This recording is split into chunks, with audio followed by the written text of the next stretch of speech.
안녕하십니까. 오랜만에 뵙습니다. 중국 동방항공 사고에 대해서 추단을 한번 해보겠습니다. 어떤 사고를 추단하는 데는 역학적으로 여러 가지 방편이 있습니다. 이렇게 육표로 볼 수도 있고요. 육임점으로 볼 수도 있고, 기문둔갑의 단시점으로도 볼 수가 있고, 구성으로도 볼 수가 있고, 또 사주로도 볼 수가 있고, 성명학이나 수비학으로도 볼 수가 있습니다. 자, 이 시간에는 수비학과 성명학으로 간단하게 보겠습니다. 먼저 이민년에 대해서 제가 구분을 예측한다고 풀이를 많이 했는데요. 이 임수는 북쪽을 뜻합니다. 그래서 전 지구적으로 북방에서 대형 이벤트가 있을 것이다 했는데 이것이 우크라이나 전쟁을 뜻하기도 합니다. 자, 지역적으로는 동쪽에서 이벤트가 있다고 했습니다. 각 나라마다. 자, 이게 동쪽, 동자처럼 생겼죠. 대동소이하게 생겼습니다. 그래서 우크라이나 전쟁에도 돈바스 지역으로 러시아가 침공을 하면서 개전을 했는데요. 이 돈바스가 동쪽입니다. 그 다음에 일본은 동일본 대지진이 재판될 수 있다. 이런 진단을 했는데 후쿠시마 주변에 대형 지진이 한번 지나갔습니다만은 이것이 끝이 아닙니다. 계속 진행되고 있고요. 앞으로도 또 화산 폭발이라는 것이 일어날 수 있습니다. 자, 한국에는 동해안 해안선을 따라서 대형 이벤트가 있을 것이 텐데 산불이 크게 난 적이 있죠. 전국적으로 산불이 났습니다만은 동해안 산불이 피해가 제일 컸습니다. 자, 왜 산불이 자주 날까요? 이는 인호술인데 화해생이라고 그랬죠. 화해생지. 화해생은 뭡니까? 불이 난다는 뜻이거든요. 왜 하필 대한민국에 불이 많이 났을까? 이것은 축인이니까 이것은 간방입니다. 간방은 바로 우리나라를 뜻합니다. 자, 그 다음에 중국을 보게 되면요. 중국도 이 해안선을 따라서 동쪽에 원전도 많이 있는데 조심을 해야 되겠죠. 산둥반도나 산동할 때 바로 동이 나오잖아요. 동북 삼성 할 때도 동이 나오잖아요. 그 다음에 상하이 등등에서 문제가 있는데 이것을 화끈하게 보여주는 전조현상이 있습니다. 이것이 바로 동방이라는 이 상호를 이름을 쓰는 항공사가 비행기가 직하 추락을 해버렸습니다. 그 동쪽이 추락한다. 중국의 동쪽이 추락한다는 것을 그대로 보여주는 전조현상이다. 이렇게 보시면 돼요. 정치적으로도 뭐든 문제가 좀 심각하게 나타날 것이다. 자, 그러면 이것을 수비학적으로 한번 또 보자 이겁니다. 이 사고가 난 게요. 2022년 3월 21일인데 이것을 합치면 6이 나오고 이것도 6이 나오죠. 두 숫자를 합치면 10인데 단수를 만들면 3입니다. 3은 완벽한 어떤 짜임에서 나타납니다. 천인 지도되고요. 삼박자가 두루 갖춰지는 완벽한 어떤 계획성이 있다 이렇게 볼 수가 있거든요. 그래서 경찰관님들, 수사관님들이 어떤 사건이 났을 때 그날 일진이 3으로 떨어지면요 우발적인 사고가 아닌 것을 염두에 두고 수사를 하시는 게 좋습니다. 자, 하나 더 예를 들면 2022년 2월 22일이 바로 또 3인데 이때 러시아가 돈바스를 침공한 거거든요. 이것을 제가 날짜를 지적한 것이 임자일진을 충하는 병호일진에서 벌어진다는데 이게 바로 병호일진이었어요. 임은 우크라이나고 자는 러시아다. 충해서 동하게 만들어니까 수화충이니까 급속도로 불이 폭발하는 그런 현상을 나타낸다. 그래서 3이 또 겹치면 어떻게 돼요? 6이 되죠. 그러면 올해는 6인데 올해 벌어지는 일들은 대체로 계획적인 일들이고 올해 임수를 쓰게 된 임수는 뭡니까? 엄모고 엄흉한 흑막이 있는 짜여진 계획에 의해서 벌어지는 일들이 많다. 자, 이게 사실은 이스라엘 국기인데 이게 히란나입니다. 히란나.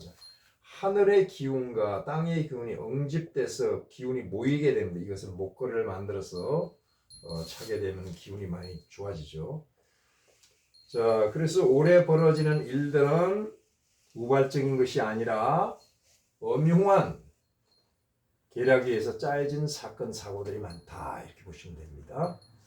자, 동방이라는 이름을 한번 볼까요? 동방 팔획입니다. 방은 이렇게 생기는데, 자, 이렇게 써야 됩니다. 만약에 핵수를 필수는 무시하고 이렇게 쓰면 이런 이상한 글자를 그리게 됩니다. 자, 여기가 사획이죠. 그러면 12핵입니다. 12핵은 박약격이다. 힘이 없다는 뜻이죠. 연약실조상이라고 그럽니다. 연약실조상. 연약실조, 조화를 이뤘다. 이렇게 볼 수가 있죠. 그래서 이런 수리가 나오는 이름은 쓰지 않는 게 좋아요. 자, 그렇다면 이런 반문을 하셔야 정상입니다. 삼성이란 아주 뭐 그냥 잘 나가는 그룹이 있다. 이게 3이죠. 여기는 9죠. 이게 뭡니까? 12가 나오는데 안 줘야 되잖아요. 안 줄 때도 있습니다. 안 줄 때도 분명히 있어요. 이게 어떤 시기에 들어오나 이걸 봐야 되겠죠. 이 3이라는 숫자가 안정을 짱짱하게 잡아주고 있습니다. 이거보다 더 중요한 것은 훈민정음 발음에 의해서 엄령 오행을 보게 되면요. 이게 아주 훈민정음이 또 다른 어떤 훌륭한 점은 각 나라 이름을 다 풀이를 할 수가 있습니다. 우리 발음을. 자, 여기는 뭡니까? 화죠. 여기는 토고. 자, 여기는 수고. 여기는 또 토입니다. 토곡수 상극이 된 이름이니까 기운이 빙글빙글 돌지 못합니다. 부닥칩니다. 사람 이름도 이렇게 지으면 안 되죠. 그러면 삼성은 반면에 보십시오. 여기가 금이고요. 여기가 수고, 여기 또 금입니다. 토죠. 토생금, 금생수, 금생수. 상생이 돼서 빙글빙글 기운이 멈추지 않고 주류무체라고 하죠. 돌고 있잖아요. 좋지 않을 수가 없죠. 그렇다면 이름을 너무 수리에만 매달릴 필요는 없다. 필요가 없는 게 수리도 중요하고 수리만 가지고 이름을 지었을 때는 결국은 이것은 반쪽짜리 이름이다. 이렇게 볼 수가 있죠. 자, 동방을 한번 풀어볼까요? 올해 이민년이잖아요. 동방입니다. 자, 여기는 7인데 살입니다. 살. 7살이 붙었네. 여기는 마가 붙었네요. 역마가 붙었고 여기는 뭡니까? 녹이 붙긴 했네요. 또 마네요. 자, 이 녹은 비견을 뜻하고요. 이 마는 재를 뜻합니다. 자, 재를 뜻하는데 비견이 재를 가격하고 있잖아요. 그러니까 경영난이 좀 힘들게 나타난 것을 그대로 보여주고 있고 많은 비행기가 이 운항을 하는데 살이 붙었으니까 살상사가 나타난다는 것을 그대로 보여주고 있다. 자, 그렇다면 한글 이름은 몰라도 한자 이름 정도는 고쳐줘야죠. 고마운 항공사잖아요. 왜? 사고 나서 고마운 게 아니라 코로나 때문에 한국 출신 승무원들을 다 잘랐어. 안 잘랐으면 어떻게 됐을까? 이번 사고에 희생을 한 사람이 분명히 있을 겁니다. 잘라줬으니까 얼마나 고맙습니까? 자, 그렇다면 동방을 팔획이고 이 나라방자를 한번 써보자 이겁니다. 이렇게 되면 이것은 고을업자인데 이게 11액이 됩니다. 그럼 19수가 나오죠. 19수는 더 안 좋네요. 고난격입니다.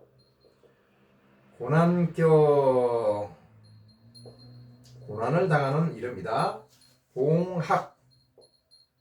봉황과 학이 상익, 날개가 상했다 이겁니다. 날개 익자입니다. 이렇게 되면은 사람 이름에 이 19수가 나오면 청운의 꿈이 좌절될 가능성이 높습니다. 거의 그렇습니다.